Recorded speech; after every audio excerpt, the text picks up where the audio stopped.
2016년에 미국에서 출간된 책이 있는데요. 책 제목이 좀 어려운 책인데 The Mind and Body Problem이라고 하는 책이에요. 이 책은 이제 철학책인데요. 한국에서는 이제 4년 뒤에 번역이 됐어요. 마음과 몸의 문제라고 해서 번역이 된 책인데 조나단 웨스트팔이라고 하는 철학자가 교수이기도 한데 이 책을 쓰면서 몸과 마음의 문제에 대해서 이제 이거는 옛날부터 아주 옛날부터 나온 문제예요. 그리고 해결되지 않은 문제인데 철학에서도 이 문제를 이제 다루면서 나름의 이제 해결책을 제시를 하려고 했어요. 노력을 완벽하지 않지만 이 책에서 이제 주장하고 있는 방향이 뭐냐면 저희가 이제 뭐 당연히 생각하겠지만 마음은 물질적인 것이 아니죠. 마음을 만져보신 분 있으십니까? 없죠. 그래서 마음은 비물질적이에요. 볼 수가 없고 이게 뭔가 이렇게 손으로 감지할 수 없는 거예요. 근데 몸은 물질적이거나 물리적이죠. 그래서 몸을 이렇게 만질 수 있고 뭔가 이렇게 볼 수 있는 것들이에요. 그래서 몸과 마음은 굉장히 달라요. 그렇죠? 근데 저희가 알다시피 몸과 마음은 상호작용을 해요. 그래서 이제 여러 가지 예가 있어요. 몸이 굉장히 스트레스를 받으면 머리가 스트레스를 받으면 몸이 아프고 그렇죠? 그리고 몸이 굉장히 피곤하면은 몸이 굉장히 무리가 되면은 또 머리에 영향을 미치고 이게 우리 안에서 이루어지잖아요. 그렇죠? 근데 그 연결고리를 못 찾아요. 과학도 못 찾고 의료계도 못 찾고 철학도 못 찾아요. 그래서 이거는 아마도 영원한 신비로 남을 겁니다. 인간은 해결할 수 없는. 그럼에도 불구하고 이제 그 질문이 계속 나오기 때문에 나름 답변을 주려고 노력하는 거예요. 근데 이분이 주장한 건 아니고요. 이제 그 앞에 벌써 다른 위대한 철학자들이 다 이제 주장했던 것들인데, 버트란드 러셀이라고 하는 분을 중심으로 해서. 근데 이분도 이제 거기에 이제 동조를 해요. 결국 하고자 하는 말은 제3의 물질이 있다는 거예요. 제3의 어떤 게 있는 거예요. 몸, 마음, 이 중간에 서 있는 제3의 것이 있다고 이야기하는 거예요. 그게 뭔지는 모르지만. 예를 들면 경험 같은 거라고 말해요. 경험. 그걸 감각질이라고 부르는데 감각할 수 있는 거. 그게 중간에 딱 있어가지고 이쪽도 이게 붙어있고 이쪽도 붙어있는. 그래서 원래는 이게 원래인데 요게 이렇게 손바닥처럼 이렇게 양쪽으로 갖고 있는 거다. 한쪽은 마음이고 한쪽은 몸이다. 이런 식으로 이제 설명을 해요. 그게 이제 지금 철학이 줄 수 있는 유일한 답변이에요. 그나마. 왜냐면 서로 분명히 붙어 있는데 고리를 못 찾거든요. 어디에서 연결되는지 몰라요. 여기 머리에서 되겠지. 그런 게 아니에요. 그런 단순한 문제가 아닙니다. 머리에서 이렇게 되는 거 어떻게 그걸 증명할 수 있습니까? 증명 못 하는 거예요. 그래서 이게 연결되는 걸 모르는데 그걸 이제 일종의 경험 같은 걸로 이야기를 하려고 하는 거예요. 거기에는 두 가지가 섞여 있는 것이 아니냐. 그걸 이제 중립적 이론론이라고 부르는데 되게 어려운 거죠, 말은. 근데 이제 그런 걸로 설명을 하려고 해요. 근데 제가 이 책을 소개해드린 이유는 이 책을 읽으시라는 게 아니라, 이 세상을 살고 있는 저희들에게요, 몸과 마음은 항상, 뗄래야 뗄 수 없는 존재라는 겁니다. 몸과 마음은. 근데 여러분과 제가 어떤 경우에는요, 몸과 마음이 뗄 수 있는 거라고 생각하고 살아갈 때가 있어요. 언제 그럴까? 이제 제가 잠깐 설명을 이따가 드릴 거예요. 지금 말고. 근데 그 부분을 제가 이제 무시하려고 하는 거죠. 그렇게 하면 안 된다는 걸 말씀드리고, 그거는 저희들의 이야기가 아니라 그냥 이렇게 보편적인 사람들의 이야기가 아니라 굉장히 고차원적인 사람들의 이야기예요.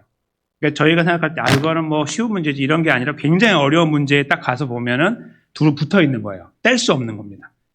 그걸 저희가 이제 이런 책들을 통해서 발견하게 된, 저거 굉장히 깊은 이야기구나. 그리고 결국 뗄 수 없는데, 사실인데 그거는. 근데 우리는 어쩌면 자꾸 떼려고 하고 있는지 모르겠구나. 이런 생각을 이제 말씀 속에서 하려고 하는 겁니다. 어떤 의미에서 이게 과연 오늘 말씀과 연결되는지 말씀을 잠깐 먼저 살펴보려고 하는데요. 오늘 말씀은 원래는 1절부터 읽어야 되는데 1절 내용과 1절은 제가 설명을 드리려고 그래요. 남성의 성기에 대한 문제거든요. 이제 개인적으로 읽어보시면 아시는데. 근데 이 성기가 이렇게 어떤 문제가 됐어요.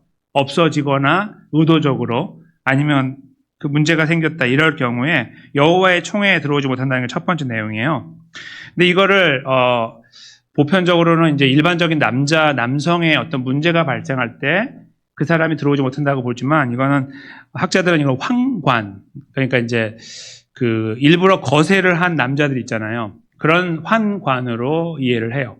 당시 상황에 비추어 볼 때 그 환관은 여호와의 총에 들어오지 못한다, 하나님 백성이 되지 못한다는 말이에요. 쉽게 말하면 이스라엘이 되지 못한다, 좀 더 심하게 말하면 구원받지 못한다는 말하고 똑같은 말입니다. 그게 첫 번째고요. 두 번째, 사생자 이야기가 나오는데, 여기서 말하는 사생자는 이제 그 완전하지 못한 결혼으로 인해서 나오는 어떤 그런 결과물로 보통 생각하잖아요. 근데 그게 아니라 근친상간으로 이루어진 자녀, 요거를 이제 여기서 이야기합니다. 의미합니다. 저희가 앞에서 살펴봤잖아요. 그 부분. 그렇게 이어지는 거예요. 이렇게. 그렇게 되는 경우에 저 앞에서, 바로 앞에서 살펴봤던 것처럼 그렇게 태어난 자, 이것을 사생자라고 부르는데, 앞에서 1절에서는 그냥 들어오지 못한다 이렇게 했거든요. 근데 여기 보면요, 좀 더 강도가 세지는데 10대에 이르기까지, 그러니까 세대가 10번 지나간다는 말이에요. 한 세대를 30년으로 치면 300년입니다. 300년이 가기 전까지, 다른 말로 하면 들어오지 못하는 거예요. 300년을 누가 카운트하고 있습니까? 그렇죠? 10대, 그 10대를 어떻게 카운트해요? 그래서 이거는 그냥 영원히 못한다는 말하고 비슷한 거예요. 그러니까 내가 그렇게 태어나고 싶어서 태어난 건 아닌데 태어나면 못 들어와요. 그게 이제 두 번째고요. 좀 더 강도가 있는 거죠. 더 강도가 센 게 나와요. 그렇죠? 3절. 암몬 사람, 모압 사람은 여호와의 총에 들어오지 못하는데 10대뿐 아니라 300년이 아니고 영원히 이렇게 못을 받고 계시는 거예요. 그러니까 1절은 들어오지 못한다. 2절은 10년, 아니 10대 300년, 그리고 3절은 영원히, 이렇게 하나님께서 법을 정해놓으신 거예요. 근데 그 이유가 나오죠. 4절부터. 왜냐하면 암몬 사람, 모압 사람은 너희가 애국에서 나올 때에 떡과 물로 너희를 길에서 영접하지 않았다. 그게 첫 번째인데요. 그 기억, 예전에 우리가 살펴봤는데, 이스라엘이 이렇게 북쪽으로 올라갈 때 요단강, 그러니까 요단강을 두면 요단강 동편으로 올라가서 이렇게 올라갔거든요. 위로. 이렇게 올라가는데 거기에 그 땅을 점령하고 있는 그 족속이 모압과 암몬이었거든요. 거기 통과하려면 이제 부탁을 해야 돼요. 우리 갈 수 있도록 해달라고. 우리가 아무것도 건들지 않고 갈 테니까 해달라는데, 그렇게 하지 않고 이게 우회하도록 만들었고, 동시에 먹는 거를, 이게 보면 떡과 물 여기 나오죠. 떡과 물을 주지 않고 돈을 받고 팔았어요. 근데 그거 그냥 한 번 실수인데 하나님께서 그걸 아주 꽁하고 계시는 것 같죠. 그래서 떡과 물로 너희를 길에서 영접하지 아니했기 때문이다. 첫 번째예요. 그래서 영원히 못 들어온다고 하신 거예요. 두 번째는 메소포타미아의 부돌 사람, 이제 그 더 위쪽으로 올라갔을 때에 그들이 이제 이 요단강 건너기 전에 거기 정착하고 있을 때죠. 근데 부돌 사람 부올의 아들 발람을 불러가지고 저주하게 하잖아요. 뇌물을 주어서. 그 사건. 그 두 가지를 하나님께서 지적하시면서 그래서 안 돼! 이렇게 한 거예요. 네.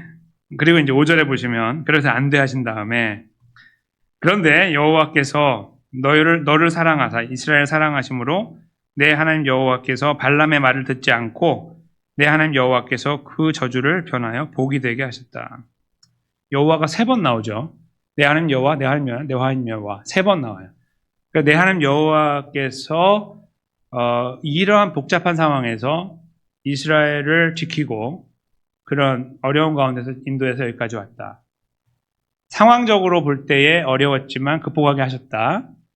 그러나 그걸 극복하게 한 건 나고 또 변화의 복이 되게 한 건 나고, 그러나 그들에게는 내가 벌을 내려서 들어오지 못하게 하겠다. 이런 말씀입니다. 그리고 이제 6절을 보시면 더 놀라운데요. 내 평생에 그들의 평안함과 형통함을 영원히 구하지 말라. 한번 잘 생각해 보세요. 이게 그 모압과 암몬이 이제 그렇게 했다고 해보세요. 근데 사실은 정확하게 따지면 암몬은 아무것도 한 게 없어요. 잘못한 게.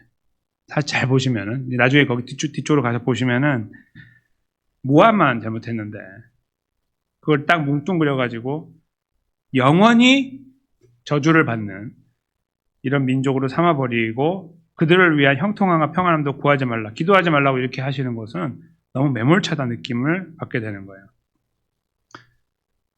그 여호와 하나님께서 이렇게 말씀하시는 것과 다르게 이제 이스라엘 백성들에게 보여주신 것이 있어요. 여러분 혹시 이제 이런 말씀을 들으면서 생각나시는 거 없으신가요? 여호와 하나님께서 이렇게 말씀하셨잖아요. 근데 이걸 다 이렇게 다 반박하시는 거예요, 스스로. 그러니까 자기 하나님 당신의 논리가 스스로 무너지는 걸 보게 되는데, 잠깐 제가 좀 살펴드릴게요. 언제 그러냐면요. 여기 이제 앞에 성경에 안 나와 있어요. 근데 먼저 설명드리면 그래요. 저희가 앞으로 읽게 되는 사사기 11장, 지금은 1장이기 때문에 한참 더 걸리겠죠. 한 2년 정도 걸리겠죠. 여기까지 가려면. 11장에 가면은 입다가 나오거든요. 입다. 사사였는. 그 입다가, 서자였어요. 서자. 그러니까 일종의 사생자예요. 지금 아까 이제 표현을 보면. 근데 하나님께서 그 입다를 택해서 이스라엘 사사를 삼았어요. 이게 무슨 궤변입니까? 그렇죠? 분명히 하지 말라고 그러고 안 된다고 하셨잖아요. 하나님 말씀 해놓고 하나님께서 스스로 어기는 거예요. 그래서 입다가 이스라엘을 인도하는 리더가 됐어요. 들어오면 안 되는 건 이미 다 그거는 물론 다 없어졌고 그가 리더가 됐다 이 말입니다. 왕처럼 이스라엘을 이끄는 사람이 됐다. 참 희한하죠. 또 하나가 있어요.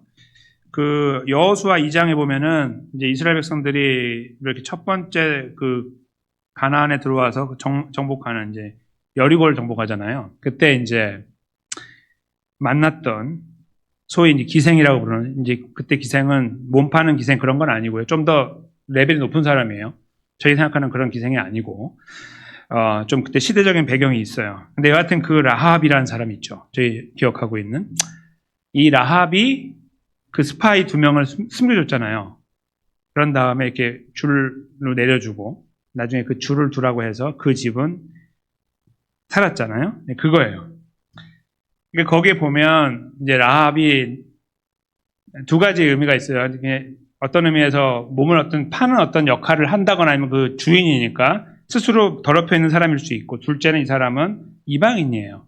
같이 죽어야 되는. 근데 하나님께서 오늘 여기 말씀처럼 모압과 암몬에게 벌을 이렇게 내리고 그 단절을 시키는 어떤 그런 모양하고 너무나 다르게 그들을 그와 그 가정을 품어주는 이런 일을 하신다는 거예요. 이게 좀 있으면 일어나는 거잖아요. 지금은 아직 안 일어나지만, 그렇죠? 이제 그런 일. 그 다음에 저희가 잘 알고 있는 예수님 족보에 등장하는, 물론 사실 다 등장하지만 그러나 잘 아는 대표 주자가 룻이잖아요.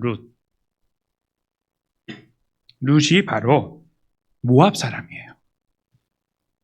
말이 안 되는 거죠. 그러니까 오늘 하나님께서 말씀하신 것을 다 스스로 어기시는 거예요. 하나님께서.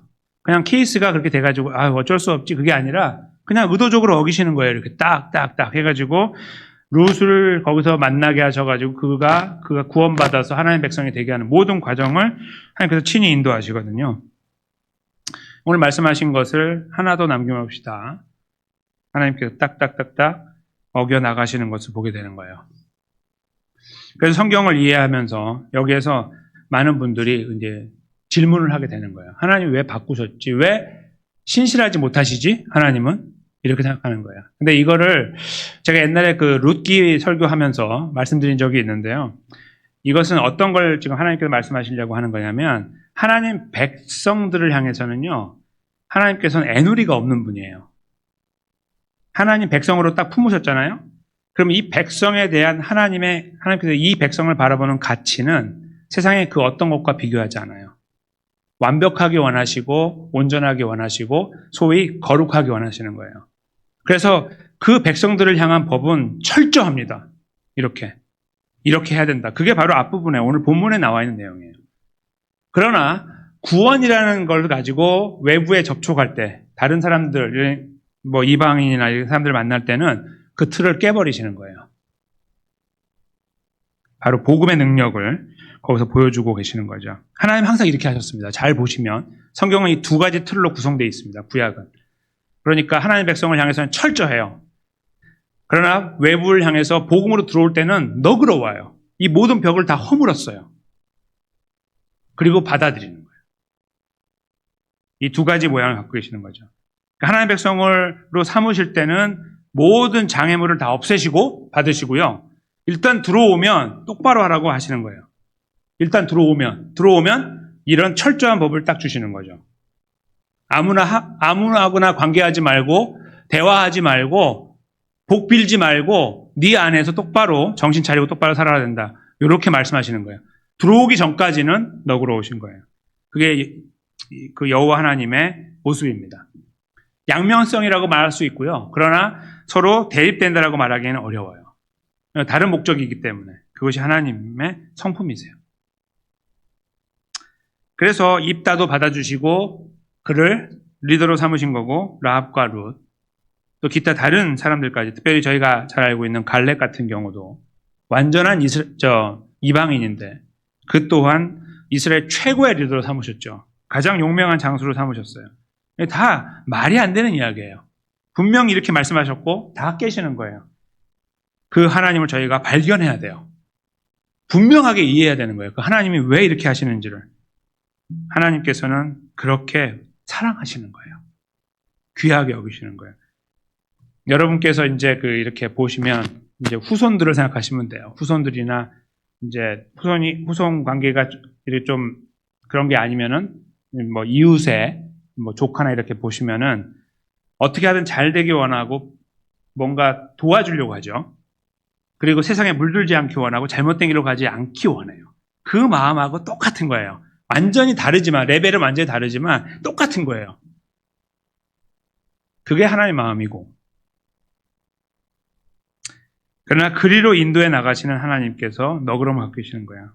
다른 말로 바꾸면 그 자녀나 뭐 조카가 실수했어요. 실패했어요. 넘어졌어요. 잘못된 길로 갔어요. 큰 범죄를 저질렀어요. 우리는 그를 어떻게 합니까? 그 자리에 그런 잘못된 길에 있음에도 불구하고 감싸 안죠.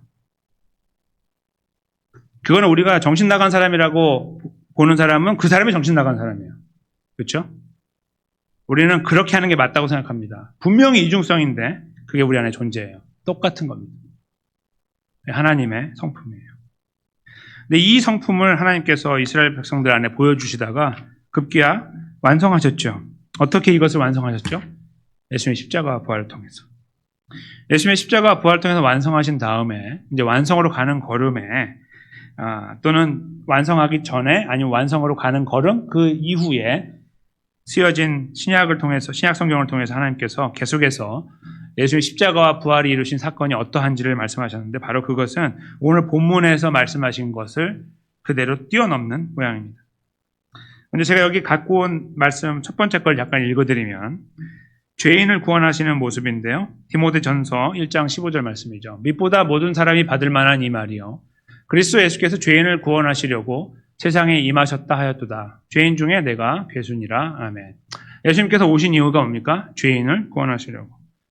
예수 그리스도께 죄인을 구원하시려고 세상에 임하셨다 하였도다. 지금 오늘 본문에서 죄인은 조금 미흡한 이런 존재들은 육체적으로 절대 들어오지 못해요. 그 작은 실수 용납하지 않아요. 그 빵 한 번 안 줬다고 기회 다시 안 주고 그런 거예요. 너무나 철저하고 너무 무서워요. 근데 그를 향해 오신 거예요. 이스라엘 백성들에게 이스라엘이 아니라 구약 성경 안에서 하나님께서 보여주신 구원의 역사처럼 바로 그것을 완성하신 걸음은 똑같이 그렇게 이루어진 거예요. 죄인을 구원하시려고 예수님이 이 땅에 오신 겁니다. 마가복음 2장 16절도 보십시오. 바리새인의 서기관들이 예수께서 죄인 및 세리들과 함께 잡수시는 것을 보고 그의 제자들에게 이르되 어찌하여 세리 및 죄인들과 함께 먹는가? 여기서 말하는 그 세리, 죄인과 세리 이 안에 포함되는 사람들은요, 사실은 창기도 포함됩니다. 몸 파는 여인들. 그러니까 당시에 이제 그 사람들이 이스라엘 백성들의 눈에 의해 보면은 세리는 매국노인데, 그러니까 매국노, 나라를 팔아먹는 그런 존재들인데 거기에 못지않게 그 같은 저 바닥을 기고 있는 그 레벨들에는 그런 고아들, 과부들 이런 사람들이 있고요. 근데 거기에 몸 파는 여인까지 있는 거예요. 다 그냥 다 그 부류가 거기에요. 다 아무것도 가치 없는 사람들이에요. 근데 예수님 그를 찾아가셔서 거기하고 식사하시고 이런 거 하시는 거잖아요. 있을 수 없는 일이에요. 근데 그걸 예수님께서 직접 하셨죠. 십자가 지시기 전에. 그리고요, 이제 그 모든 그 인종을 뛰어넘는 부분이 여기 나와요. 이제 갈라디아서 말씀인데, 보십시오. 3장 28절입니다. 너희는 유대인이나 헬라인이나 종이나 자유인이나 남자나 여자나 다 그리스도 예수 안에서 하나다. 말도 안 되는 이야기입니다. 이거는 세상이 뒤집힐 이야기예요. 갈라디아서 교회 안에서 읽어질 때 아니 어떻게 유대인하고 헬라인이 같아요? 절대 같지 않죠. 종과 자유인이 어떻게 같아요? 당연히 달라지죠. 남자가 하늘이고 여자는 땅인데 어떻게 저렇게 같다고 말해요? 그냥 저렇게 같다고 말하고 있어요. 이게 복음의 능력이거든요. 그러니까 하나님께서 이미 구약 안에서 이걸 보여주셨어요. 하나님의 백성들을 향한 순수한 것을 지키는 것에는 목숨을 거셨어요. 절대 하지 말으라고. 그걸 꼭꼭 지켜나가지만 그리로 인도해 나가시는 과정에서는 너그러움을 완전히 풀어버린 거예요. 이렇게까지 너그러워도 되냐고 완전히 풀어버리신 완전히 헤벨레하는 그런 모습으로 하나님의 백성들을 받아주시는 이런 모습을 보이시고 예수님의 십자가 부활로 완성하신 그 자리에는 바로 이런 모양들까지 완성하신 거예요. 더 구체적으로 종이나 자유나 또 남자나 여자나 절대로 하나 될 수 없는 그들이 하나라고 말하고 더 나아가서 유대인이나 헬라인까지 이렇게 말씀하고 있습니다. 이게 복음의 능력이고 지금까지 구약 안에 흘러오셨던 하나님의 성품이고 하나님께서 구원을 이루신 방법이었습니다. 그래서 이런 과정을 지나 여러분과 제가 예수님의 십자가 부활로 구원을 받았죠. 우리는 헬라인 또는 이방인이고 우리는 하나님 편에서 보면 우리는 종이 아니고 자유인이 아니고 종과 같은 존재, 묶여있는 존재, 아무것도 아닌 존재들 아니었습니까? 근데 하나님께서 우리를 그 자리에 세워주셨어요. 즉 우리가 수혜자가 된 거예요. 하나님의 은혜로. 이 구원의 수혜자가 받은 존재가 됐다는 겁니다. 그렇죠? 그리고 나서 생각을 하는 거예요. 본문을.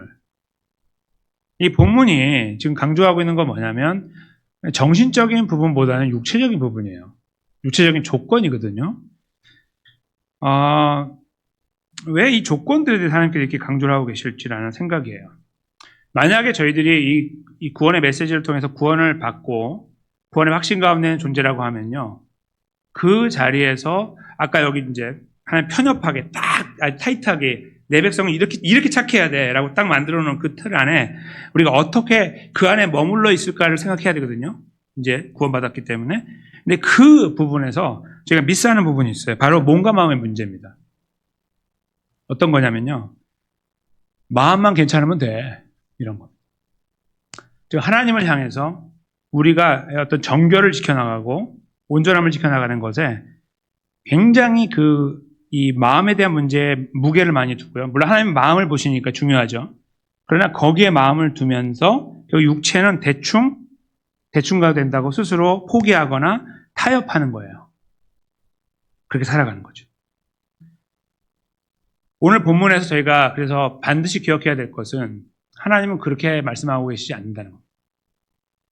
우리가 정말 저런 은혜로 구원받은 사람이라고 하면 우리의 마음과 생각이 굉장히 중요하고 하나님 거기에 강조를 두고 계시지만 그래서 우리는 마음을 조심하고 하나님을 향해 그렇게 사랑하고 의지하고 따라가려고 발버둥 쳐야 되지만 그것이 다가 아니라 우리가 생각하고 우리가 그것을 삶에서 어떻게 나타내야 될 것인가에 대해 함께 무게를 가지고 생각을 해야 된다는 말씀이에요.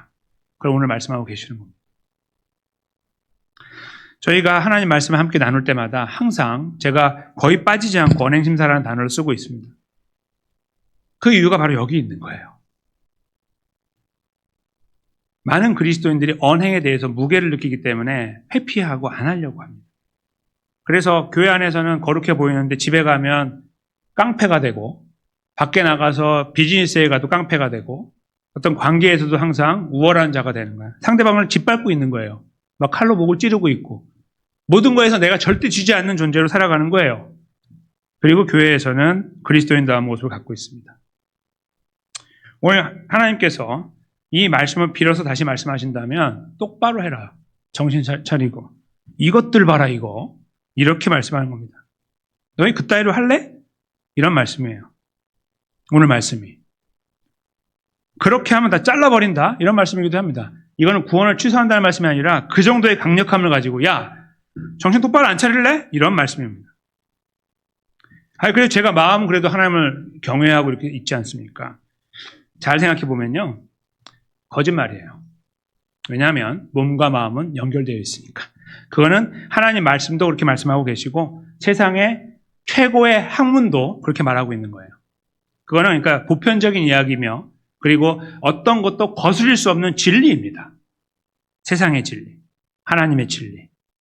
몸과 마음은 반드시 연결되어 있는 거예요. 그러므로 내가 마음으로 하나님 경외한다고 말을 하면서 행동이 나오지 않으면 아닌 거죠. 정확하게 따지면. 거짓말인 거예요. 제가 마음으로 주님을 존경합니다. 거짓말인 거예요. 하나님께서 보실 때. 그러니까 내가 마음은 이렇지만 몸은 이렇다? 굉장히 조심스러운 거죠. 근데 그 부분을 직시하는 존재들은요, 그것 때문에 가슴을 치게 되는 거예요. 사도 바울처럼. 오호라 나는 공고한 사람이라.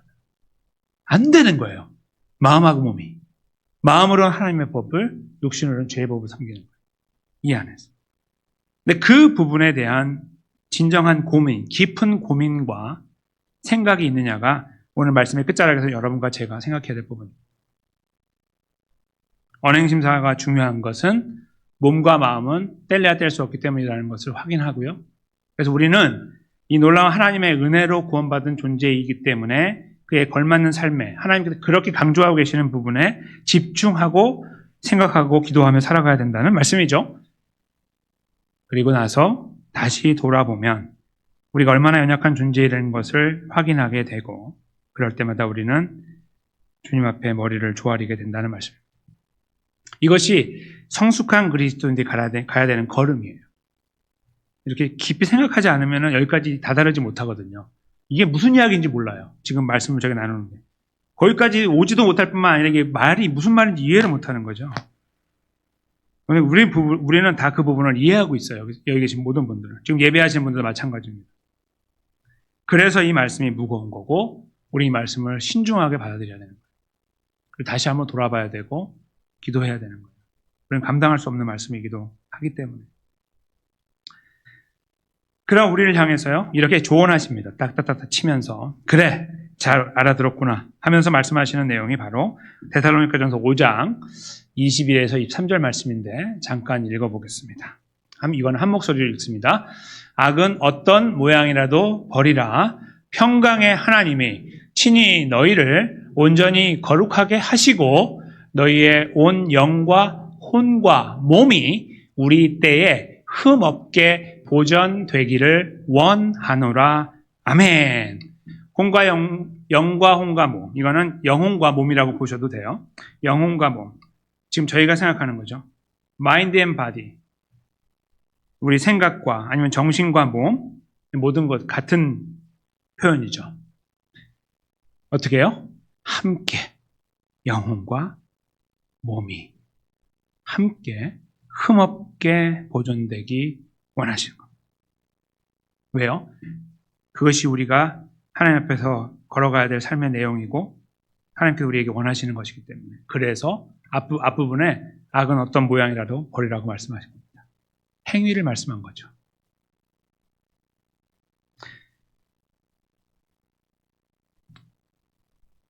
저희는 이 말씀을 깊이 생각하면서 주님의 은혜를 구했으면 좋겠습니다.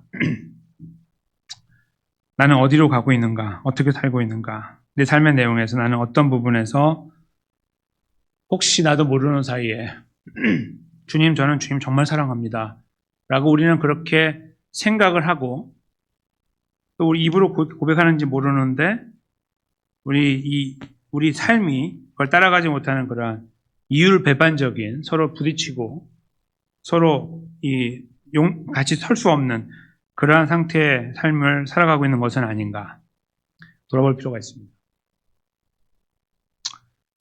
누구에게 우리가 보이기 위해서 하는 것도 절대로 아니죠. 우리가 보여주면 좋은 것만 보여주면 되잖아요. 좋은 모습, 거룩한 모습 이렇게 딱. 우리는 충분히 할 수 있습니다. 그렇죠? 다 할 수 있어요. 참 좋은 목사들하고 충분히 할 수 있어요. 저도. 그거 말고 하나님 앞에서. 하나님 앞에 우리를 비춰보는 겁니다. 나는 어디로 가고 있는가? 내 삶을 내가 이렇게 돌아볼 때 난 어느 모양인가? 어떤 모양인가? 내 마음을, 내 이 진정성을 내가 하나님 앞에 어떻게 표현하고 있는가를 생각하는 겁니다. 그리고 그 앞에서 우리가 주님의 은혜를 구하는 거죠. 사도 바울처럼 오라 나는 공고한 사람이다라는 것을 더 많이 느낄 것이기 때문입니다. 그 생각을 깊이 하는 사람일수록 이렇게 느끼는 거예요. 사도 바울이 아직 믿음이 이렇게 어린아이 같아가지고 그러한 고백을 하겠습니까? 천만의 말씀이죠. 얼마나 성숙한 사람으로 지금 이 말씀을 쓰겠습니까? 하나님의 영감으로. 그때 똑같은 고백을 하고 있는 거예요. 성숙했다는 뜻이죠. 성숙한 만큼 오호라가 나오는 거예요, 입에서. 저는 저와 여러분께서 그런 고백들, 눈을 감고 기도할 때마다 오호라가 나오고, 나의 연약함을 불쌍히 여겨달라고 그런 은혜를 구하는 그러한 고백들이 항상 입에 붙어서, 우리의 생각 속에 붙어서 주님 앞에 섰으면 좋겠고, 근데 그런 가운데 있는데도 불구하고 주님의 은혜가 우리를 붙잡아서 하루하루 우리의 걸음을 인도해 나가신 역사, 우리는 도무지 감당할 수 없고 자격이 없는데 베푸시는 은혜를 경험하는, 우리의 영과 육의 문제를 다 책임지시고 불쌍히 여기시고 인도해 나가시고, 우리는 이 죄 때문에 무너져야 되는데도 불구하고 불쌍히 여기시는 그 놀라운 은혜의 팔, 그것을 동시에 경험할 수 있는, 오호라를 외치지만 그것을 경험할 수 있는, 그래서 몸과 마음이 더 진실하고 올바르게 주님의 은혜 안에 세워져 나가는 그 능력의 역사를 경험하고 감사하고, 또 그것이 우리 삶의 언행심사를 통해서 주변에 나누어지는 그런 복합적으로 은혜롭고 강건한 삶, 하나님께서 기뻐하시는 삶에 여러분과 제가 아름답게 세워지기를 예수님의 귀하신 이름으로 간절히 축원합니다.